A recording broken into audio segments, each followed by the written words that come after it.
There's an old story that talks about a young lawyer who just graduated from law school. So excited, he's a lawyer, he's passed the board, opens up a little office, and he sits there all day Monday waiting for his first client to come. Nobody comes. Tuesday, Wednesday, Thursday, finally Friday afternoon, he hears footsteps coming down the sidewalk, and he says, all right, here's my first client. So he gets the idea to pretend that he's very busy. He picks up the telephone and begins to just milk this. He says, I'll see it in court. I'll take care of it. No problem. I can handle it. He wants to give the impression he's very busy, important lawyer. And when he thinks he's really sold it well, he pivots in his chair and he says, can I help you? And the guy says, yeah, I'm here to hook up your telephone. The guy was...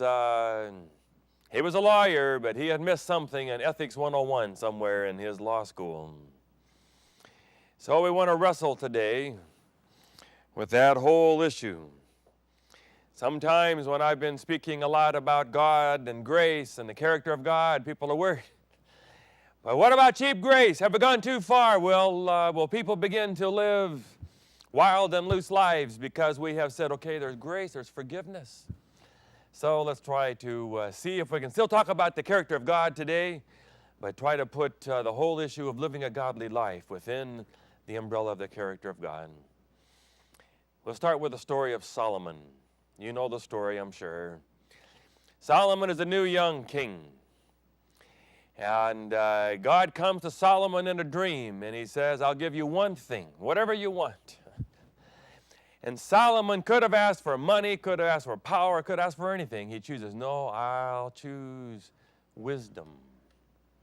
I want to be a wise king. I'm going to rule my people with wisdom. And God is so blessed that Solomon chooses wisdom when he could have chosen fame and everything else. He says, okay, I'll give you wisdom and I'll give you all the rest too.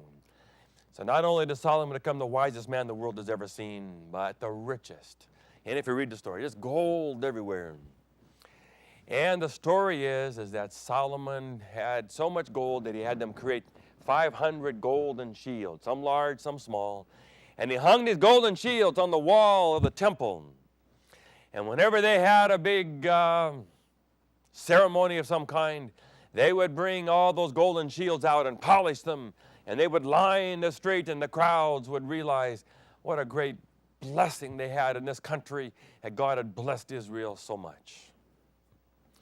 Well, I'm sure you know the story of Solomon's life. He began to compromise, began to have 1,000 women in his life, and just began to worship their idols and began to compromise in small ways until he woke up far away from God. And he began to lose some of this blessing that he had received. And then the story goes down to his son, Rehoboam. It says Rehoboam was even worse than Solomon. And God finally allowed Egypt, it says in 1 Kings 14, God allowed Egypt to come in, and they came and they went into the temple and they took away all the gold, and they took away the golden shield that Solomon had made. Well, now Rehoboam's got a problem because he doesn't have any more gold to replace the golden shields. And so the Bible says he had brass. He had plenty of brass. And so it says in 1 Kings that he had his workmen make new shields out of brass. And he hoped that somehow when they had their ceremonies, they could polish them up. And maybe no one would know when the sun would glisten off the shields, no one would realize that gold was gone. And now only brass. Gold down to brass. And it's become a metaphor for me since the first time I heard about this. Of some people's lives. God gives us gold. He gives us life and potential and education. And some people don't keep the gold. And they begin to compromise in small ways. Nobody just completely gives up their faith, but they begin to compromise in small ways. And pretty soon, Egypt has come and taken away the golden shields out of the soul temples of the heart. And we have replaced them with cheap brass. Gold down to brass. Don't let it happen to you. I've had friends of mine, so much talent, so much potential, what they could do. The best musician, the best athletes, the best in school. Just speaking ability just made you embarrassed how to have to speak compared to them. They were so talented. They began to compromise and lost their family, lost their work, lost everything. Gold down to brass. Think of these great athletes making 15, 20 million a year, so much talent. Then begin to do drugs or begin to have children all over the country, and they just begin to cheat themselves. Gold down to brass. Sometimes when I talk to young people, I talk about it, the lure of sophisticated Christianity. The idea that somehow we can have it both ways. We can be committed to God and be in church and have religion and heaven and God and all the rest. At the same time, keep one foot in the world. We don't want to have to give up anything. And so we can still have the pleasures of both, the lure of sophisticated Christianity. And maybe you can have it all. You can have heaven and the world. You don't have to make any hard choices. The lure of sophisticated Christianity.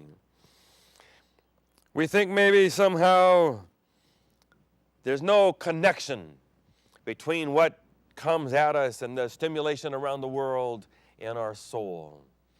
You can watch those pictures on the computer, some pornography, and it's not going to affect you. You can watch whatever's in the movie or listen to any kind of song or do whatever you want, and somehow your soul is protected. I talk about those little black boxes they have in the airplanes. Plane goes down, first thing they want to find is a black box. Nothing can hurt those black boxes, that it has a tape of everything that happened. Well, someone said, if that's so safe, why don't they build a whole airplane out of that same material? And some people think that our soul is like in a black box. Doesn't matter what you see, you can filter out anything and keep your soul safe. Don't have to choose the lure of sophisticated Christianity. But you'd be surprised. Solomon thought he could, but before he was done, he had lost the golden shields. And the message would be, don't let someone come in and steal the golden shields out of your soul temple of your heart and replace it with cheap brass. It's not worth it. We have to understand that that is really the message of the Bible about God. God doesn't make rules just for himself. What God is trying to say in the Bible is that the problem with sin is not what it does to God, what it does to you, what it will do to cost you in your life. So be very careful. Be very careful. The prodigal son, he leaves the father's house. He ends up in the pigsty. The father didn't send him there. It wasn't his fault. It wasn't a punishment. It's what happens with sin. The problem with sin is not what it does to God, it's what it does to you. Let's be very, very clear now. Is that we are not based, our salvation is never based on anything we do. It is on something that God has already done for us. So what we're talking about today is inside of grace, after grace, because of grace. Maybe you've heard a story about a princess. She lived in the house of the king. But somehow, I'm not sure all the details, she ran away, she got lost. Somehow she's away from the king. The king looked all over the country for her. He'd sent servants everywhere to find his daughter, the princess, and bring her back. One day, years later, the servant is walking along the road, looking all the time, and he sees a woman who's walking with a shawl over her head. But something about her bearing, something about her face, even though she's much older, he said, I think maybe she's the one. He walked over right in front of her. And he looked underneath the shawl in her face and he says, I think perhaps you are the princess. She had no memory, she had no knowledge of it. But as he continued to talk, he said, the king has been waiting for you. The king is heartbroken, waiting for you to come home. I'll take you home to the king. She began to have a sense of memory. That's who she was. There was nothing she had to do to somehow become the princess. She was already the princess, the king's daughter. She just had to become aware of who she already was. That's who we are in God.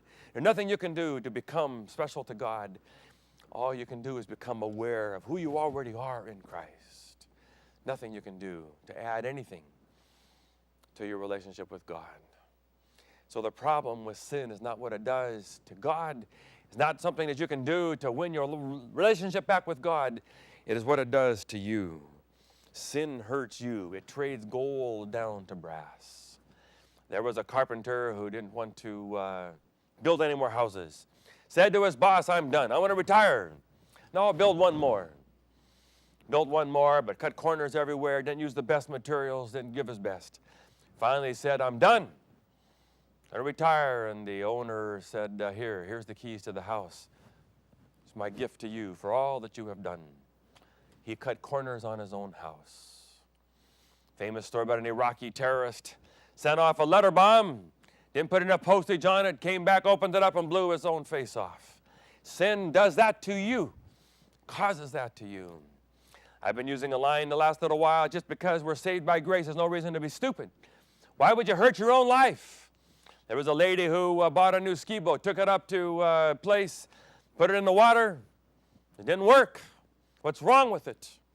Finally, I had someone check it out, and it turned out that she was attached still to the trailer.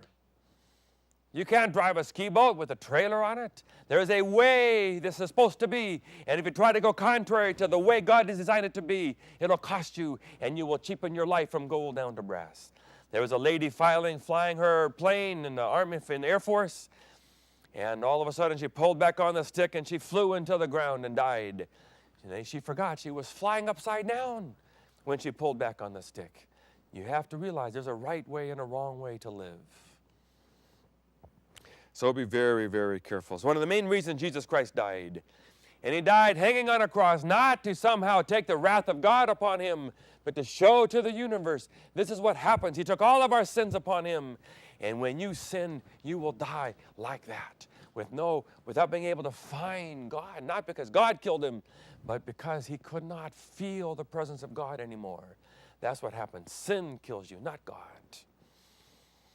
Someone told me an illustration the other day, stop sign law. You can go through a particular intersection, and they will, if you go through there and the police catch you, you'll get a ticket. My son's learning to drive. I'm driving with him every day. The other day, he kind of leaked through an intersection. I said, you'll get a ticket. But the next day, they could take that sign away. The city government can say, there's not enough traffic there. And you could drive right through the same intersection, and there would be no penalty. But they say that if you try to do away with the law of fire, the most powerful government, the United Nations of the world, could vote to do away with the law of fire. And the first person to test it out will discover the law of fire is still in place. And if you put your hand in that fire, you will be burned. 10 Commandments are fire law. They're not stop sign law. They're not just some laws that God has put up there to somehow control our lives. They are fire law. If you mess with them, you will be burned. You break the 7th commandment or the 6th commandment, you will be burned. And you will pay a price. And you will cheapen your life from gold down to brass. Be very careful. Sometimes people think that this is what they have to do to have a good life.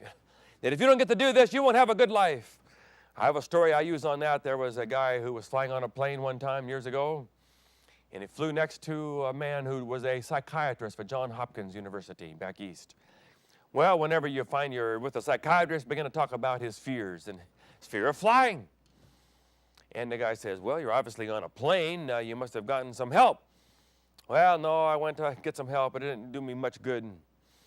What did they tell you?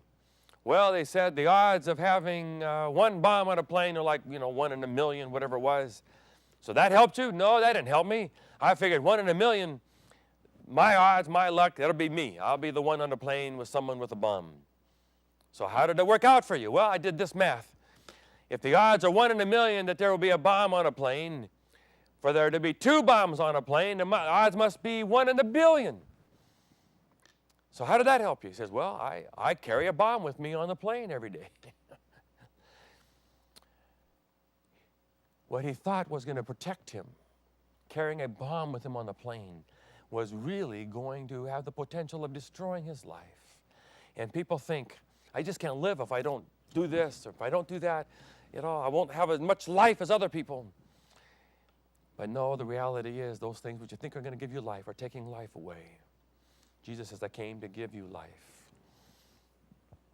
Sometimes people think that you really can't make it in life if you don't compromise some. You can't live life too pure. If you live life too pure, it'll cheat you and cost you, and so you better cut some corners along the way.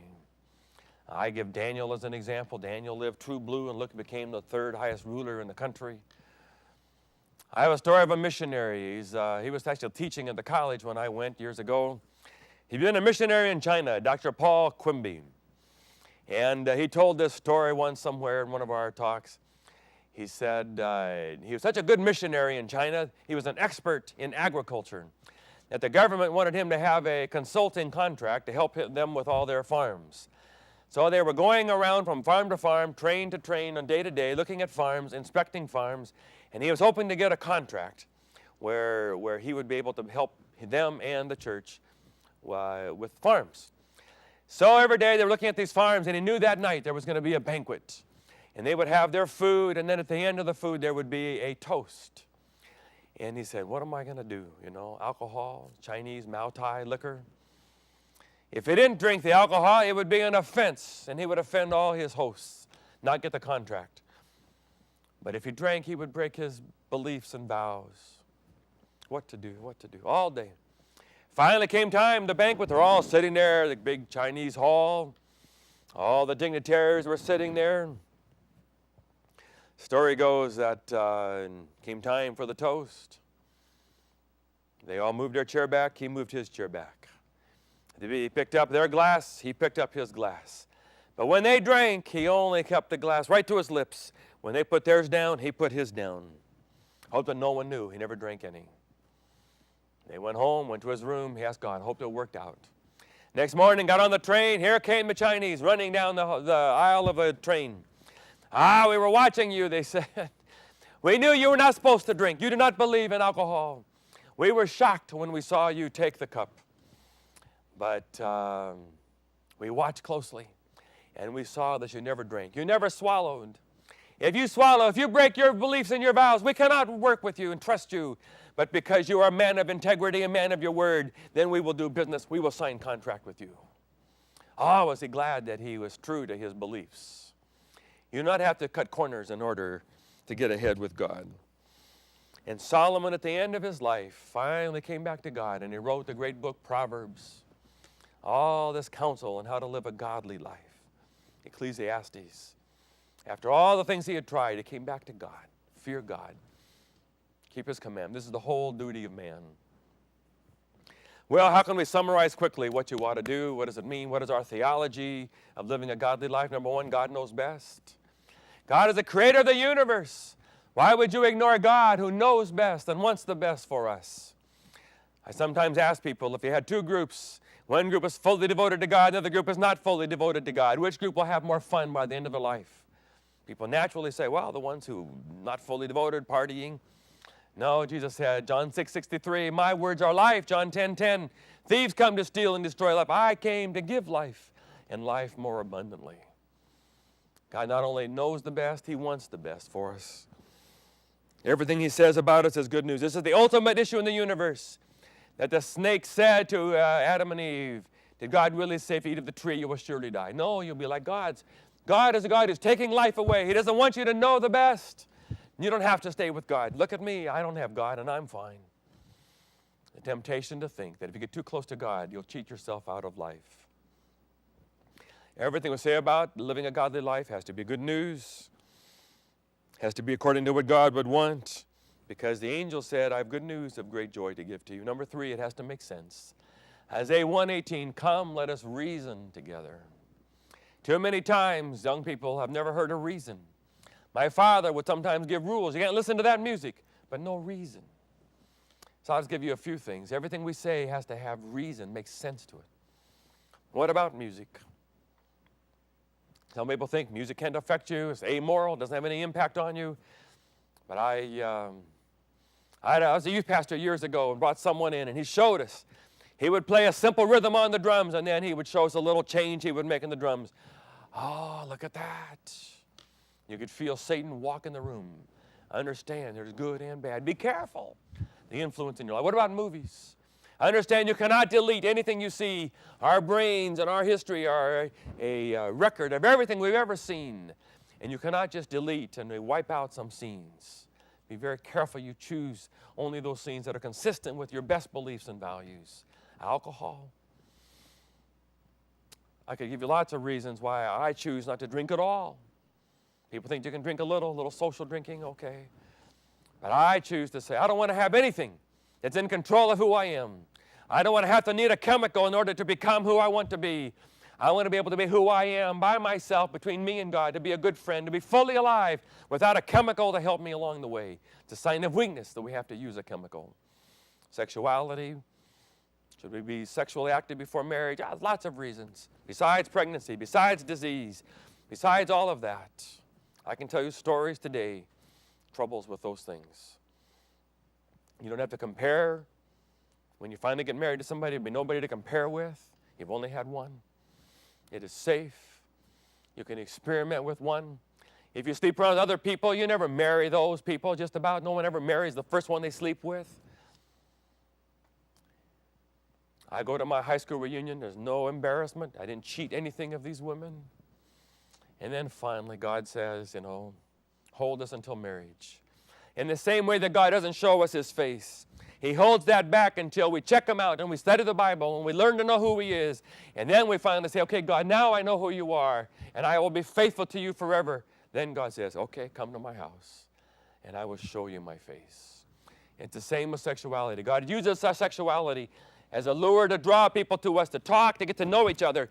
And only when you have checked each other out and made a judgment to say, I will be faithful to You forever. I want to live with You forever. Then when you have promises, then it is safe to say, okay, let me show you all of me. If you give away the mystery too quick, the people lose interest and they go away. God has reasons for what He does. And then finally, there are some who say, don't worry about the small stuff. Pastor Dan, that's too small. The church is always worried about majoring in minors. And maybe sometimes we have. But I will just say this, there are some things that matter. They are life and death. We have the Amish back east sometimes who, don't want to have electricity and chrome in their cars. Okay, these are small things. But Challenger blew up. It's 18, 20 years ago now. Challenger blew up into the sky, and we were all watching. And all of a sudden, Challenger split into two. And they found out that the problem was because there was a small little O-ring. Some small things, over time and over pressure, can be life and death. There are some, don't sweat the small stuff, but there are some small things that matter. Well, let me wrap up some of these things. Number one, it has to be your own choice. Everything you say about your own morality has to be your choice. It can be no one else. I was in the Philippines and finished a series of meetings. Some guy came up to me late at night. I was out in front of the hotel waiting for our luggage to come. My whole team was asleep. He showed me a wallet and he says, you want chicks? You want to go out with a young woman? I can give you a young woman right now. I looked like someone that they would probably want to have come. White, rich man, they probably thought. I was far away from my family, middle of the night, maybe no one would know. But I settled long ago, this is my choice. I will live by my vows. I will do my whole life true to my wife. I won't mess up her, me, my friends, that woman, the church, my ministry. I chose it. It's my choice. Someone said, I feel sorry for you, Pastor. You have to be so careful. No, I don't feel sorry for me. This is my life. I choose this. Number two, we live a godly life because we carry the name of Christ. Third commandment means much more than just not taking God's name in vain. When you and I take the name of Christ, it means I don't want to do anything that would keep people away from Christ. I want to honor Christ with what I do, with my life, my heart. We are letters from Christ, the Bible says. Revelation 14:1 says, the 144,000 will have the name of the Lamb on their forehead. They would rather die than do anything to dishonor Christ. Number three, I think by being Christians, we say Christ is the only one who can change. You can do the best you can by self-help. You can go to books. You can go to seminars. You can be educated. You can do the best you can to be a good person, but you cannot change the heart. Only Christ can change the heart. Wonderful story. Down in Houston, a man was working on his Mercedes cars shop. When in came Dr. Michael DeBakey, famous Houston surgeon. Mechanic said, how come we do the same things? We work on valves, we change in parts. How come you make the big money and I'm just a mechanic? And Dr. DeBakey said, You try doing it with the engine running. God can change the heart while you're still alive. He can come in. He says, I can do all things through Christ. If we are in Christ, we are a new creation. The old is gone and the new has come. It's only Christ. Number 3, I don't want to do anything that'll keep me from Christ. Maybe you've heard the old balloon story. This man was the balloon man. Everywhere he went, he had balloons. No one had ever seen him without balloons. One day at a fair, he signed up for a drawing. He won the drawing. A week on a cruise on a ship. He got in the taxi, got all his balloons, went down there. At first, everybody else had balloons too. But they all let theirs go as the ship left and watched the balloons go. He kept his balloons. He was the balloon man. Finally, it came time for dinner. He tried to go in the hallway, couldn't go. Too many balloons. Never mind, I'll sit out here. Cheese and crackers. Time to go to his cabin. Could not go. Balloons. I'll sleep with a blanket out here on the deck. Every day, the whole cruise, eating cheese and crackers and sleeping on the deck. Too many balloons. Finally, the last day, he got an invitation to go eat at the captain's table in the dining hall. Last night. All day long, he agonized what to do. Finally, at the end of the day, he went to the back of the boat. And for the first time in many years, he opened up and unclenched his hand and let the balloons go. Watched them go, and then he went to his room, and he changed into his tuxedo and went and ate with the captain's table and had the night of his life. Is there anything that is keeping you from Christ? Anything you're holding on to, that trading in your life from gold down to brass? Don't let anybody come into your life and steal the golden shields out of the soul temple of your heart. Don't let anything keep you from Christ. Nothing is worth it. Oswald Chambers says, let nothing stand in the way of your loyalty to Christ. And so I say to you, keep the gold. God has given you gold. Keep it. Don't let anyone take it away.